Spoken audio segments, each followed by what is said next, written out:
Hola, bienvenidos a Esquina Literaria. Les estoy compartiendo la lectura de este libro, El Green New Deal Global. Estamos en la primera parte, en el capítulo número 4. Hoy vamos a leer Hacer la vista gorda en Norteamérica. Espero que les guste. Por lo tanto, la fiebre del gas está en marcha y dos de los principales actores están en Norteamérica. Estados Unidos es el principal productor del gas del planeta y su vecino Canadá es el cuarto. Mientras la administración Trump es muy directa en su compromiso de explotar toda oportunidad para impulsar el gas natural, tanto para la exportación como para el consumo doméstico, el gobierno canadiense aprovecha cada oportunidad pública para jactarse de su liderazgo en la descarbonización del país y su relevante papel en movilizar al mundo para afrontar el cambio climático. Pero cuando se trata de conceder permisos y avalar proyectos de gas, Canadá no ha perdido la oportunidad de ponerse a la cabeza. Las consecuencias económicas negativas de estas políticas erróneas para mantener abierta la espita de los combustibles fósiles en Norteamérica son inquietantes para Estados Unidos, Canadá y el resto del mundo. ¿Qué pueden implicar estas trayectorias emergentes para los activos obsoletos de los combustibles fósiles? La burbuja de carbono norteamericana y la desestabilización de las economías estadounidense y canadiense.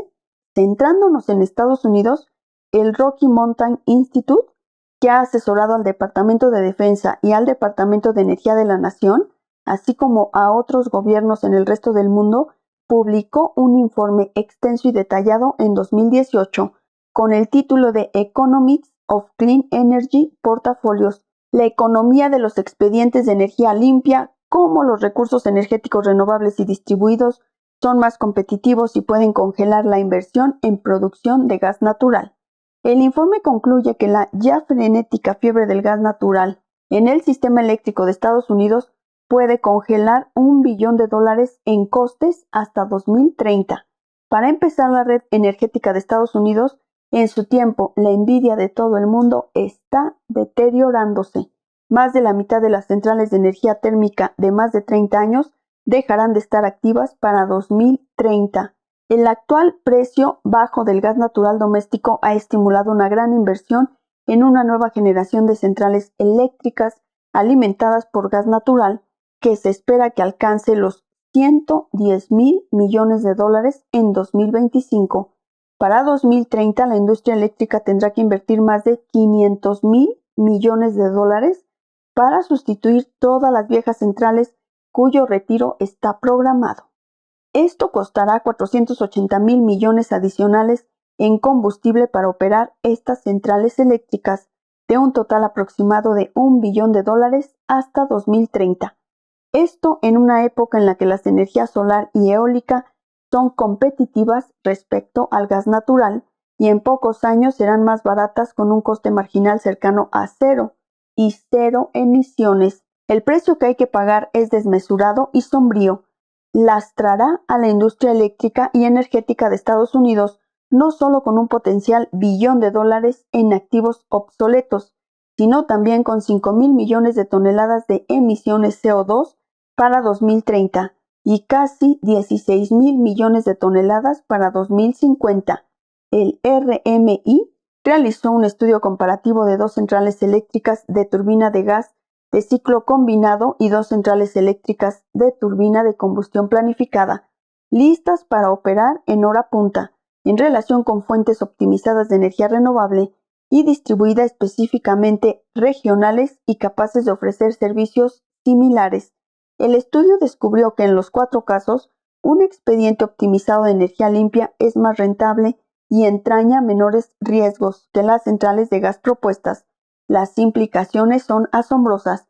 Los datos demostraron que las mismas innovaciones técnicas y la bajada de precios de las energías renovables que ya han contribuido a la retirada de las centrales de carbón ahora amenazan con congelar las inversiones en gas natural. El estudio del RMI es una bomba potencial para el sector eléctrico y energético en Estados Unidos, y si se acepta con celeridad, permitirá efectuar una rápida transición de los combustibles fósiles a las energías verdes en un intervalo de 10 años. Merece la pena compartir por extenso las conclusiones del RMI. Nuestros análisis revelan que en un amplio espectro de casos, la energía limpia, específicamente regional, ya es más competitiva que los generadores de gas o amenaza con reducir sus ingresos en los próximos 10 años. Así pues, los 112 millones de dólares en centrales eléctricas de gas actualmente propuestas o en construcción, junto con los 32 millones de dólares en gasoductos para atender a esas centrales eléctricas, están en riesgo de convertirse en activos obsoletos. Esto tiene implicaciones significativas para los inversores en proyectos de gas, tanto para los servicios públicos como para los productores independientes, así como para los reguladores responsables de aprobar las inversiones en territorios verticalmente integrados. El vecino que Estados Unidos tiene al norte, Canadá, también está invirtiendo fuertemente en prospección, extracción y venta de gas natural. Aunque Canadá es considerado un país orgullosamente dedicado al medio ambiente y a la protección de sus recursos naturales, existe otro Canadá, más oscuro y profundamente vinculado a las energías de los combustibles fósiles. Como en Estados Unidos, el gobierno de Canadá, muchas de las provincias, la comunidad financiera y las empresas están inmersos en la cultura de los combustibles fósiles. En los últimos años, parte de la crítica de las organizaciones ecologistas se han centrado en la extracción de alquitrán en la provincia de Alberta, con protestas periódicas, pleitos y batallas legislativas que pretenden dominar una de las iniciativas más lucrativas de la economía canadiense. Canadá es el cuarto productor de petróleo del mundo, seguido de Arabia Saudí y Rusia. Canadá extrae y refina más combustibles fósiles que Irán, Irak, China, Emiratos Árabes Unidos, Kuwait, Brasil, Venezuela y México. Lo que sospecho será una sorpresa para el resto del mundo. Es menos conocido el hecho de que la Columbia Británica ha entrado en el mundo de los combustibles fósiles, con profundas reservas de gas natural en el tercio norte de la provincia. Las innovaciones técnicas en la fracturación hidráulica, fracking, del gas natural en la última década, junto con el descubrimiento de ricas reservas de gas natural, han provocado un impulso al fracking en la región. La Columbia Británica es un buen ejemplo de visiones opuestas, una profundamente comprometida con un futuro de combustibles fósiles y otra con una era verde post-carbono. Vancouver, las ciudades circundantes y muchos de los grupos de las primeras naciones en las regiones del norte de la provincia se cuentan entre los más aguerridos defensores de una Canadá ecologista y orientado hacia la conservación. El área metropolitana de Vancouver a menudo es citada como una de las jurisdicciones más verdes del mundo. Estas visiones opuestas hacen de la región un pararrayos en la lucha entre las viejas y las nuevas energías, cuyo resultado nos ofrecerá una buena indicación del curso que puedan seguir otras regiones de Canadá atrapadas entre los dos planteamientos.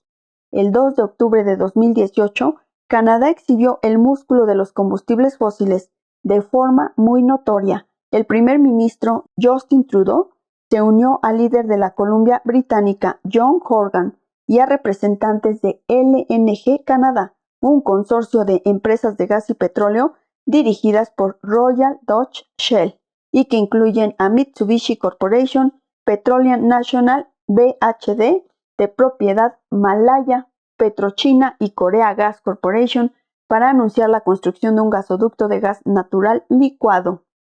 El gasoducto se extenderá 670 kilómetros y transportará el gas desde Dawson Creek, en el nordeste de la Columbia Británica, hasta una planta de procesamiento en Kitimat para ser enviado a China y a otros mercados asiáticos. La inversión de $40,000 millones canadienses, $30,000 millones, por parte de la LNG Canadá, es la mayor inversión del sector privado en la historia del país. Trudeau anunció que el gobierno federal aportaría $275 millones canadienses, $207 millones en concepto de apoyo a este proyecto. El gasoducto de LNG se enfrentó a la amarga oposición y a las protestas de organizaciones medioambientales de las primeras naciones. Es menos conocido por parte del público que los analistas de la energía que han examinado el proyecto se muestran reticentes e incluso moderadamente pesimistas respecto a la idoneidad de anclar el futuro de la Columbia Británica y del resto de Canadá al gas natural, que será amortizado en muchas décadas. The Bradley Group publicó un informe matizado sobre la perspectiva del futuro del gas natural licuado en enero de 2016, 2 años y 8 meses antes del anuncio formal del proyecto, lo que planteó serias objeciones a que Canadá enviara gas natural licuado a China, a la vista de la gran competencia que en aquel país suponían las energías solar y eólica. Esta reticencia debería haber levantado suspicacias, pero fue ignorada o no se la tomó en serio. El informe señalaba que en Alemania y California, donde la penetración de las renovables ha sido alta, el crecimiento de la demanda de gas se ha paralizado por la penetración de renovables en el mix de generación, lo que ha provocado una reducción del crecimiento de la demanda de gas para la generación de energía. Ahora China sigue un camino similar, con un impulso a corto plazo en la producción de gas natural para acompañar la disminución del carbón y el simultáneo aumento en la producción de energía solar y eólica, con el objetivo de eliminar prácticamente todos los combustibles fósiles del mix energético en las próximas décadas.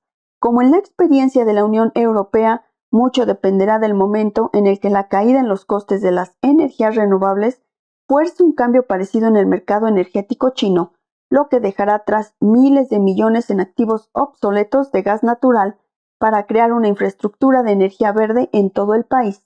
Este cambio está empezando a suceder. Como hemos señalado, China es el productor número 1 en tecnología para la energía solar y eólica y ostenta los precios más baratos en los mercados mundiales, lo que la convierte en la principal exportadora. Además, el actual 13º Plan Quinquenal ha dispuesto objetivos ambiciosos en cuanto a la tecnología solar y eólica en todas las regiones de China, con lo que ha rivalizado con los primeros despliegues en la Unión Europea. El informe de Bradley Group alude a las tendencias en China que imitan las primeras perturbaciones en el mercado energético europeo y señala que si los costes de la producción doméstica y del despliegue de energías renovables siguen descendiendo precipitadamente, la demanda china de gas natural licuado podría agotarse. Si el coste de la producción de renovables es lo suficientemente bajo en el extranjero, por ejemplo, por debajo de la nueva producción de gas natural licuado en Norteamérica, se podría atenuar el atractivo del gas natural licuado norteamericano como fuente de generación de energía. El informe concluye con una nota cautelosa sobre las potenciales implicaciones a largo plazo de la inversión en infraestructura de gas natural licuado actualmente en vigor en la Columbia Británica para exportar gas al mercado asiático. El riesgo de la inversión de estos proyectos de exportación de gas natural licuado está creciendo porque existe una posibilidad significativa de que en los 20 años de un contrato típico la producción eléctrica a partir de fuentes de energía renovable sea más barata que los precios de venta de gas natural licuado necesarios para justificar el aumento en el coste de inversión, incluso sin considerar el valor de las emisiones de gas de efecto invernadero que se evitarían. La competencia entre la producción de energía a partir del gas natural licuado y las fuentes renovables representa un riesgo para los miembros de la industria del gas natural licuado, en el sentido de que una penetración más alta de las renovables podría reducir el crecimiento de la futura demanda de gas natural y de gas natural licuado en algunos mercados internacionales de Asia-Pacífico. Tanto los inversores en infraestructura de gas como los compradores de gas natural licuado con contratos a largo plazo tendrían que considerar los riesgos antes de establecer grandes compromisos a largo plazo para comprarlo o venderlo. Tanto para Estados Unidos como para Canadá, la causa mercantil para la continuada introducción de proyectos de gas natural a gran escala ya no existe debido a la progresiva caída en el coste de la producción de electricidad solar y eólica. Sin embargo, la industria de los combustibles fósiles continúa defendiendo estas inversiones y argumenta que el gas natural no es tan contaminante como el carbón en lo relativo a emisiones CO2. También resulta escandaloso que la industria siga pregonando que la tecnología conocida como captura y almacenamiento de carbono es una forma de usar el combustible sin arrojar emisiones nocivas de CO2 a la atmósfera, cuando en realidad esta tecnología ya es un activo obsoleto. La tecnología de captura y almacenamiento de carbono no debería confundirse con el secuestro de carbono llevado a cabo por la agricultura de carbono, la reforestación y otros procesos orgánicos que absorben CO2 de la atmósfera. Una rápida búsqueda en Google de todos los experimentos de captura de carbono hasta la fecha y el abanico de informes científicos publicados sobre su inviabilidad técnica y comercial debería callar las presuntas promesas de esta tecnología. En la Unión Europea tuvimos el debate sobre la tecnología de captura y almacenamiento de carbono durante más de una década y sería útil compartir nuestra experiencia cuando esta cuestión técnica se ha pregonado recientemente como solución en Estados Unidos por parte de la industria de los combustibles fósiles y de algunos cargos electos. La tecnología de captura y almacenamiento de carbono es un proceso en 3 partes, que empieza con la captura de las emisiones de CO2 producidas por la producción de electricidad y los procesos industriales. Posteriormente, el CO2 capturado es transportado en cisternas, barcos y gasoductos a instalaciones de almacenamiento. El carbono se almacena entonces en formaciones rocosas geológicas a cierta profundidad. Tras invertir cientos de millones de dólares en pruebas piloto para testar la viabilidad de esta tecnología, la Unión Europea tiró la toalla al darse cuenta de que el proceso era incapaz de cumplir con las expectativas técnicas o comerciales. El historiador de energía Václav Smil resumió el consenso comercial después de años de esfuerzos fracasados. Señaló que a fin de secuestrar una quinta parte de las actuales emisiones de CO2, tendríamos que crear una industria mundial completamente nueva de absorción, recogida, compresión, transporte, almacenamiento, cuyo rendimiento anual tendría que ser aproximadamente un 70% mayor que el actual volumen anual ahora gestionado por la industria global del crudo, cuya inmensa infraestructura de pozos, gasoductos, estaciones de compresores y almacenamiento llevó generaciones construir. Por desgracia, Estados Unidos parece repetir los fallidos experimentos de la Unión Europea. Southern Company se embarcó en un proyecto de captura y almacenamiento de carbono para la electricidad producida a partir del carbón en 2010, en su central eléctrica de Kemper, en Mississippi, para poner a prueba la viabilidad de la captura y el almacenamiento del carbono. Tras años y años de esfuerzos y sobrecostes que llevaron el proyecto de un presupuesto inicial de 2.400 millones de dólares a una factura total de 7.500 millones de dólares, Southern Company canceló el proyecto y pasó a 1.100 millones de dólares del coste a sus contribuyentes. Tanto si es un impulso para invertir cantidades masivas de capital financiero en la extracción de gas natural y en la producción de electricidad, o en la tecnología de captura y el almacenamiento de carbono, cuando los costes de lo primero no son competitivos y lo segundo no es tecnológicamente factible o comercialmente viable, se impone el viejo refrán: si estás en un agujero, deja de cavar. Deja los combustibles fósiles en el suelo. En lugar de centrarse en tecnologías de captura de carbono fallidas e inútiles, otros actores de la industria empiezan a atender a la descarbonización de los llamados sectores de difícil disminución. Se trata de las empresas y las industrias que suponen un mayor desafío porque aún no hay alternativas comercialmente visibles al uso de combustibles fósiles en su procesamiento, líneas de producción y servicios.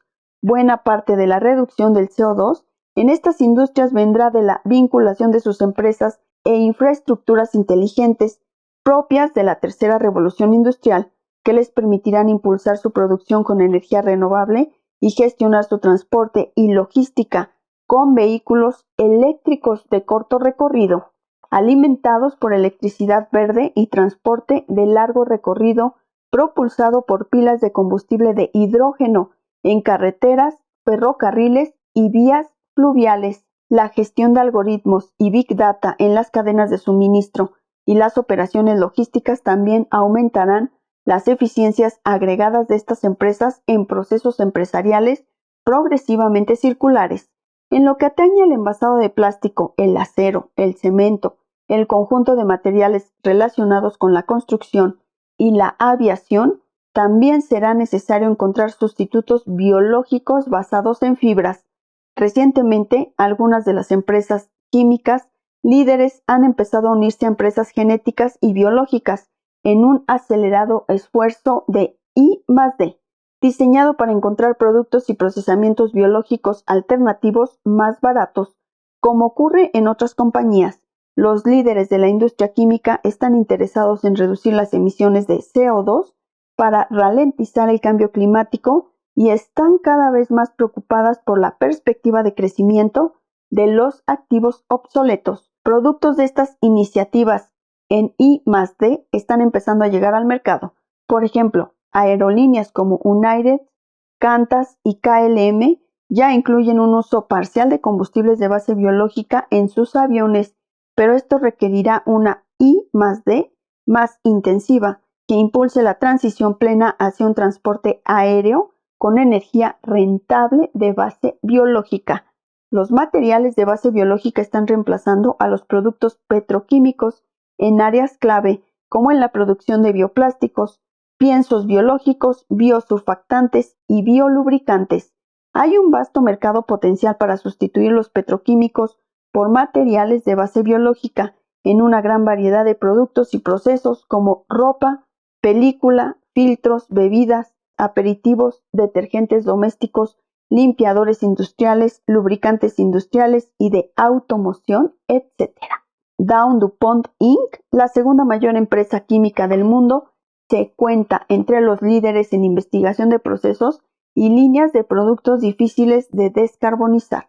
En octubre de 2018 me reuní con el equipo directivo de Dow en la Cumbre Europea de Innovación en Frankfurt para evaluar los nuevos esfuerzos en I+D para acelerar la introducción de sustitutos de base biológica en el mercado a fin de apresurar la transición hacia una economía de cero emisiones. Dos de las regiones donde realizamos pruebas piloto de la tercera revolución industrial, Alta Francia y la zona metropolitana de Rotterdam y La Haya, participan actualmente en iniciativas intersectoriales para introducir rápidamente sustitutos de base biológica en el mercado. Las regiones y las industrias deberían estar motivadas por incentivos generosos, así como por multas igualmente onerosas, para avanzar en esta transformación crítica de su economía. Espero que les esté gustando la lectura de este libro, El Green New Deal Global. Estamos leyendo la primera parte, el capítulo número 4, ya casi lo acabamos, nos faltan 2 temas, y empezamos a leer la segunda parte que se llama Un Green New Deal surge de las cenizas. Así que los espero en el próximo video. Muchas gracias por escucharme.